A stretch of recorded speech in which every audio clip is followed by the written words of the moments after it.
ABP stock analysis. Is it a buy? Is it a nah? Watch this very short 1-minute video till the end to find out. Ultimately, as I'm just observing an ABP, I'm not looking at this and being like, okay, it's bullish. It's definitely bullish. No, I mean, look at this, man.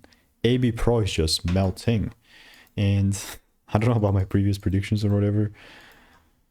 Do I have something here? Oh, yeah. You can see like a small little thing pointing towards the downside.